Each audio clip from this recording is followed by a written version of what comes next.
니네 반장은 그냥 해도.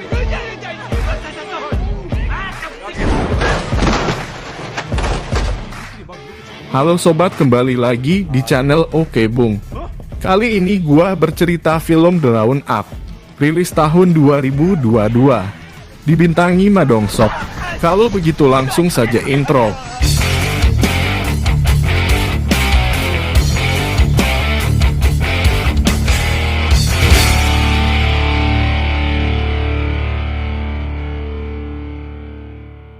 Kisah berlatar tahun 2008, banyak kriminal Korea Selatan menuju Vietnam. Di negara itu mereka melakukan kejahatan lagi dengan target turis asal Korea untuk dijadikan korban pemerasan. Saat itu terjadi penculikan di pinggiran kota Ho Chi Minh. Korbannya turis Korea bernama Yonggi. Pria ini anak pengusaha kaya di kota Seoul. Para kriminal itu berniat memeras korban dan menukarnya dengan uang tebusan. 네 눈에는 내가 렌터카 하는 사람으로 보여? 납치된 거야. Di waktu yang sama, ada kegaduhan di kota Seoul. Seorang pasien rumah sakit jiwa yang kabur menyandra dua wanita dalam sebuah toko. Dia mengancam membunuh Sandra jika dikembalikan lagi ke rumah sakit jiwa. Karena situasi semakin kacau, seorang polisi bernama Ma berencana menangkap pria gila itu lewat pintu belakang toko. Tapi Ma yang ceroboh membuat aksinya ketahuan, terjadilah baku hantam. Pria gila itu bisa dilumpuhkan. 아파. 일로. 거기 사진 찍지 마세요. 예? Esok harinya Ma bekerja seperti biasa. Saat itu komandannya yang bernama Kapten Il-nam menugaskan Ma untuk menemaninya menjemput buronan bernama Jong Hoon yang menyerahkan diri di kedutaan Korea negara Vietnam. Pria ini pelaku perampokan di kota Seoul. 이 새끼들이 진짜 무슨 놀러 가냐 이 새끼들아? I like to order salad first.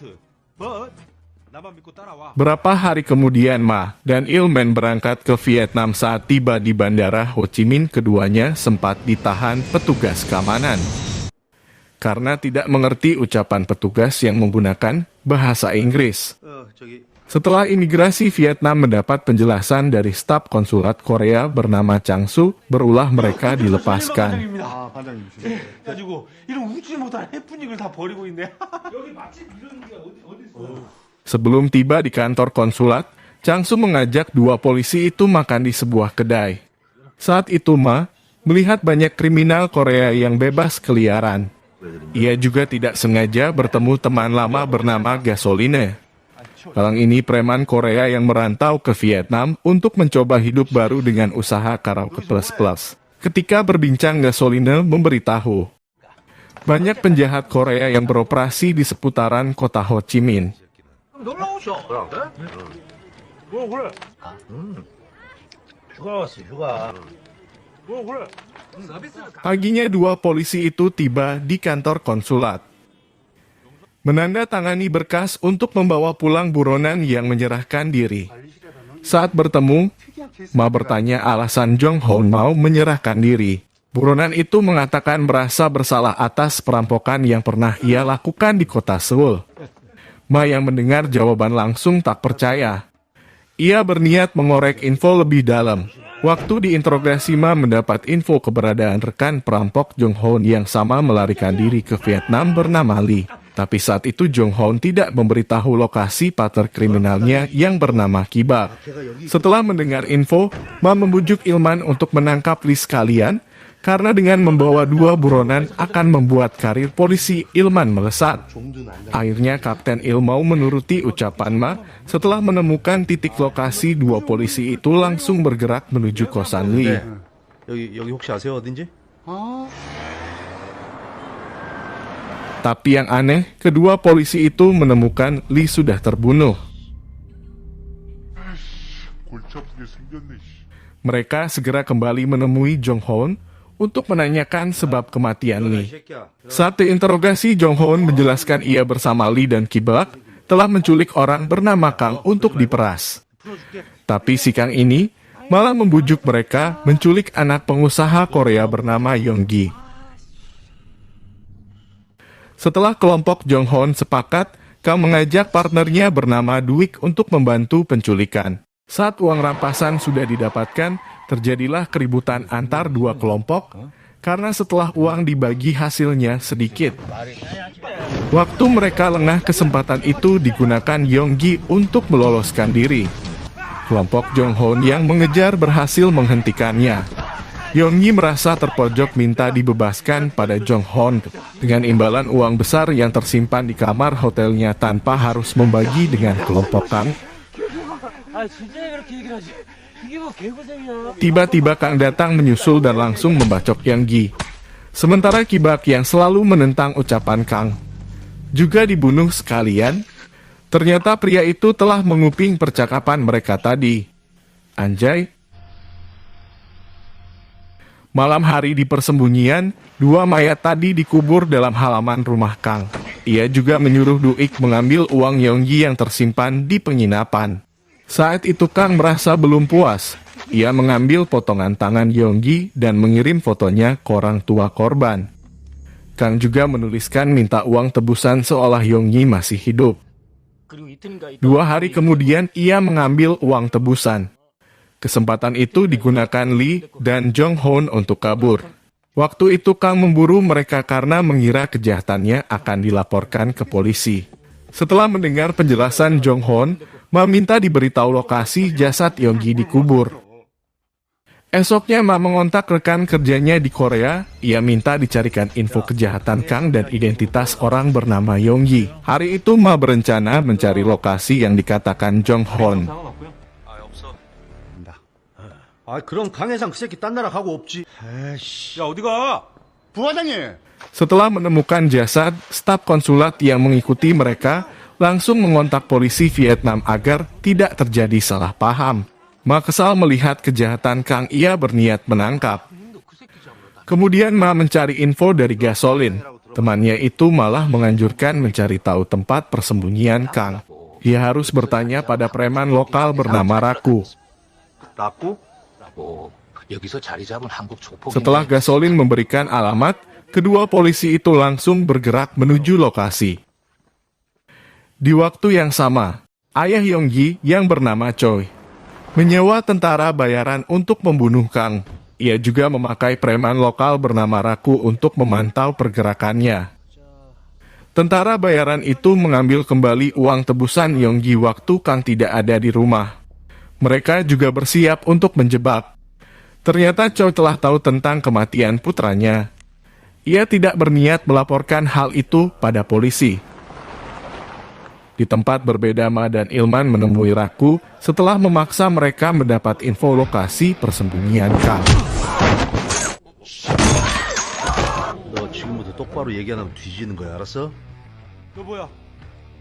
까불인데. Waktu bersamaan, Kang dan Dwi kembali ke rumah. Ketika melewati teras, ia melihat puntungan rokok yang masih menyala. Spontan Kang sadar ada jebakan menunggu di dalam. Setelah menyiapkan senjata, Kang dan Dwi langsung menyerang. Tentara bayaran yang disiksa menyebutkan Choi yang menyuruh mereka. Saat ia mengecek lemari, ternyata uang tebusan Yonggi telah hilang. Kang berencana mendatangi Choi di Korea dan mengambil kembali uang tebusan itu.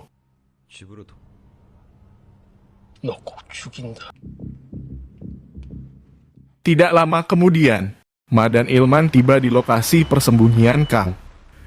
Keduanya melihat banyak mayat dan mengira Kang sudah kabur.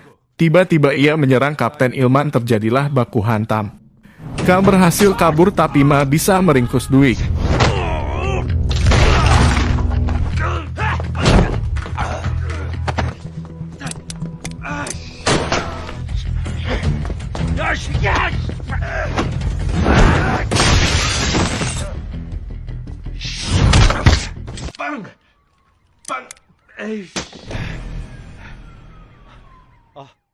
Kapten Ilman yang terluka mendapat perawatan di rumah sakit. Waktu itu seorang polisi Korea menelpon Ma. Ia mengatakan Kang adalah pelaku penculikan di beberapa negara Asia Tenggara menurut data intelijen. Ma langsung menemui Dwi yang kebetulan ada di rumah sakit yang sama dan menjadi tahanan polisi Vietnam. Setelah memaksa penjahat itu mau mengatakan, Kang sedang menuju Korea untuk mengambil kembali uang penculikan Yonggi dari tangan Tuan Choi. 너 어차피 여기 있으면 공안들한테 죽어. Berikutnya dua polisi itu kembali ke Korea. Mereka membawa Jong-hon, kriminal yang menyerahkan diri ke konsulat. Tidak lama kemudian rekan bernama Gion datang menjemput. Saat itu Ilman menuju kantor. Sementara Ma minta diantarkan untuk menemui orang bernama Isu. Pria ini informan polisi. Ia juga makelar pekerjaan untuk pendatang ilegal dan paham jalur penyelundupan. Setelah mendengar kasus yang sedang diselidiki Ma, ia mengatakan kapal milik pria bernama Bum sudah merapat kemarin malam di Korea dan membawa pendatang ilegal. Tahu hal itu, Ma berniat meminjam CCTV pelabuhan. 중국미랑은 이 양반이 꽉 잡고 있어. 아, 그거 말고 궁평한 근처 CCTV 싹 다 걷어오나. 진짜 족같네. Malamnya ia bersama 3 rekan mengecek video. Sewaktu mengamati, Ma melihat rekaman kedatangan Kang di Korea.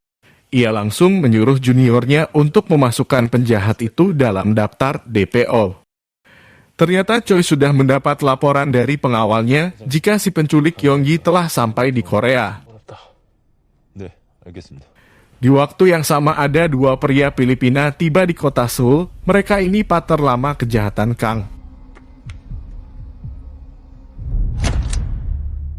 Esoknya Ma dan Ilman menemui kepala polisi. Mereka minta diizinkan mengusut kasus penculikan turis Korea sebab si pelaku kejahatan terpantau di kota Seoul.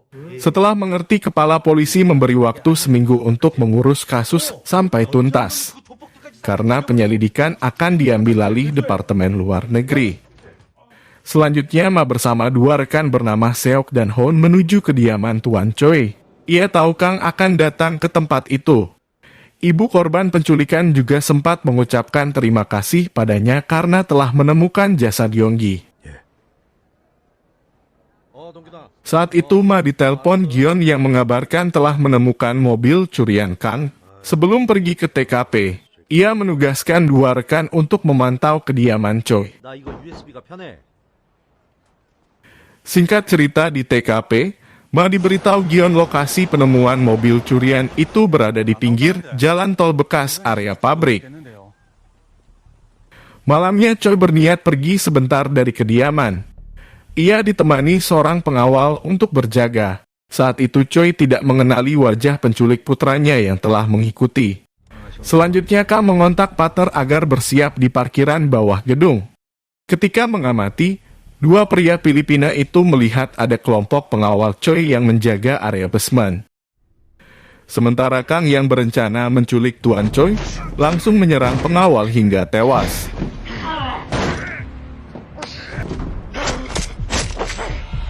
Di saat yang bersamaan, kedua pria Filipina membantai semua penjaga di basement dan rencana penculikan berjalan lancar. Tapi kejadian itu terpantau Hon. Setelah mencatat plat mobil tersangka, dia memberitahu Seok agar mencegat di pintu keluar tapi usaha 2 polisi itu gagal. Esoknya istri Tuan Choi yang bernama Kim mendatangi kantor polisi. Ia melaporkan rekaman penculikan suaminya yang diterima tadi malam. Waktu itu petugas juga sedang melacak keberadaan 2 pria yang terlibat penculikan. Mereka bernama Gi dan San. Keduanya penjahat Korea yang melarikan diri ke Filipina bersama Kang. Untuk menangkap para tersangka, Ma berencana menjebak. Setelah menyiapkan rekaman suara, ia minta Nyonya Kim menghubungi penculik agar mau bertemu dan memberi mereka uang kes supaya bisa dilacak. Waktu mulai bicara, Kang menyuruh Kim mengirim uang ke rekeningnya di luar negeri untuk ditukar dengan Choi. Tapi wanita itu menolak dan coba berunding. Kim akan memberi tebusan dalam bentuk kes setelah melihat suaminya dalam kondisi hidup. Ia juga mengatakan akan mengantar tebusan bersama sopir karena dirinya tidak bisa mengemudikan mobil. Akhirnya dengan terpaksa Kang sepakat tapi waktu dan lokasi pertemuan dia yang tentukan. Setelah percakapan ditutup, Ma mengusulkan pada Kapten Ilman, temannya yang bernama Isu cocok untuk dijadikan sopir sementara Nyonya Kim. Di tempat berbeda San mengontak pemilik kapal bernama Bung. untuk menyiapkan rute pelarian keluar Korea esok malam. Setelah dijanjikan akan dibayar dengan harga tinggi, barulah kapten kapal mau menuruti. Sesudahnya Kang menjelaskan aksi esok siang. Gi dan San bertugas mengawasi Kim dan memantau situasi. Setelah ia mendapat uang tebusan, ketiganya akan bertemu lagi di kapal untuk kabur ke luar negeri. Selanjutnya hari yang ditentukan si penculik tiba. Semua polisi sudah bersiap sementara Kim dan Iswul yang berperan menjadi sopir sedang menuju mobil dengan membawa koper berisi uang. Saat itu, keduanya tidak menyadari tengah diawasi kelompok penculik. Ketika mobil berjalan, Isu sempat memperhatikan koper uang yang tergeletak di jok belakang. Di waktu yang sama Ma menyuruh dua rekan untuk mengawasi mobil itu. Tidak lama kemudian, ada satu sedan putih bergerak mencurigakan mendekati Nyonya Kim Anjay. Sementara Gion yang bertugas memeriksa sekitar area penemuan mobil curian Kang, melihat ada pabrik usang yang cocok dijadikan tempat persembunyian karena curiga Ma segera diberitahu. Gion juga bergerak cepat mengecek lokasi. Di sini yang sama Gi dan San terus membuntuti mobil Kim, mereka tidak tahu jika polisi telah memantau gerak-geriknya. Ketika mendekati tempat yang ditentukan si penculik, tiba-tiba Kang menelpon Kim. Ia menyuruh wanita itu untuk menuju arah yang berbeda. Petugas juga merasa terkecoh dengan perubahan situasi itu. Mereka dibuat hanya berputar-putar di jalan kota oleh Kang. Sementara di lokasi pabrik usang, Gion menemukan mobil yang dipakai untuk menculik Tuan Choi terparkir di sudut bangunan. Ia melaporkan penemuan itu pada Ma. Kapten Ilman yang juga mendengar info tadi langsung bergerak menuju TKP. Karena penasaran, Gion coba mengecek bagian dalam bangunan. Tidak disangka ia melihat korban penculikan ada di sana tanpa penjagaan. Ketika menyelamatkan Tuan Choi, tiba-tiba Kang yang telah mengawasi dari tadi langsung menyerang Gion. Waktu itu dua polisi datang membantu, tapi si penculik lolos dari sergapan dan kabur menggunakan mobil.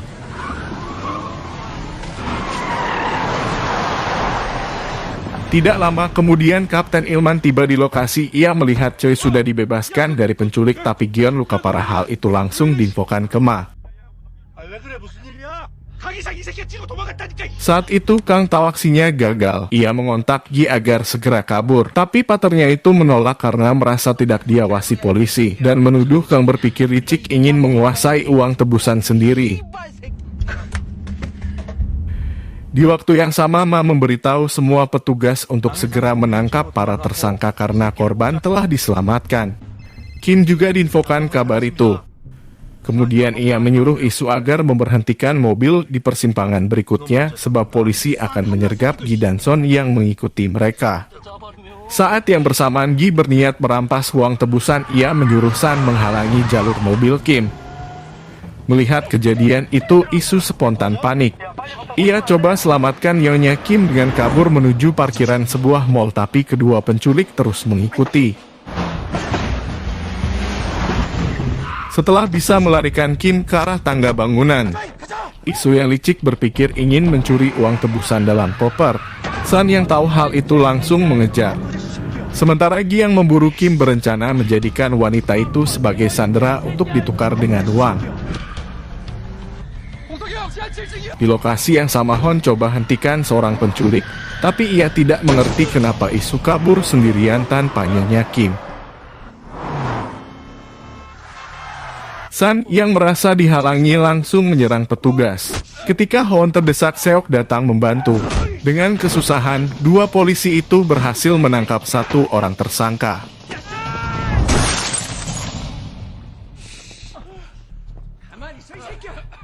Sementara Gi bisa menghentikan Nyonya Kim.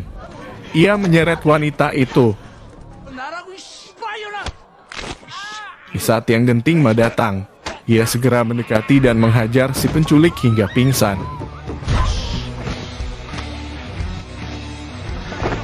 Di tempat berbeda, Isu merasa berhasil mencuri uang dalam koper tanpa harus bersusah payah. Tiba-tiba sebuah mobil menabrak hingga kendaraannya berhenti. Ternyata Kang telah memantau tanpa ia sadari. Waktu itu Isu lolos dari sergapan tersangka.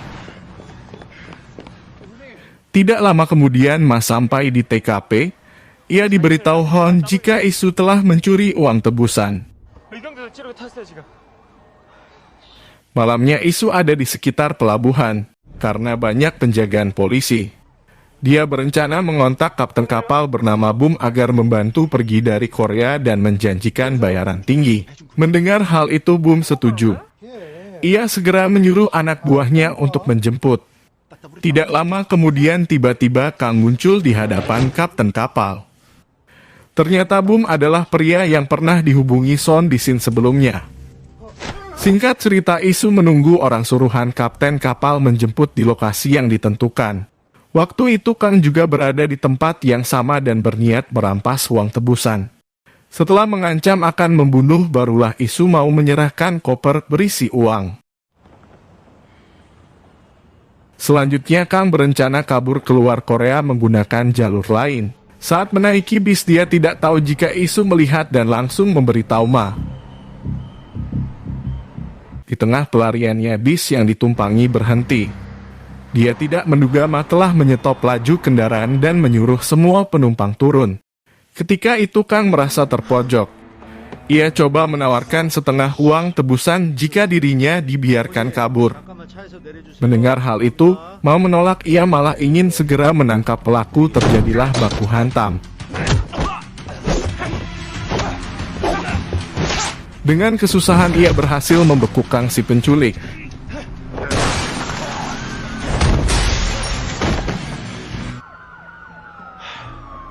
Di tempat berbeda, Isu yang sendirian menerima panggilan telepon dari Ma yang mengatakan cara kerjanya bagus. Ternyata sewaktu Isu berniat mencuri koper uang Nyonya Kim, ia diberitahu jika uang telah ditandai dan mudah terlacak. Karena saat itu Kang juga tengah memburunya, Ma sekalian saja menyuruh Isu menuju pelabuhan.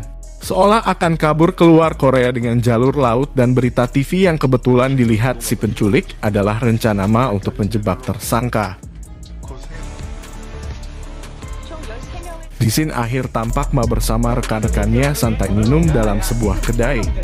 Mereka merayakan keberhasilan menangkap Kang si otak dari banyak penculikan turis asal Korea di Asia Tenggara.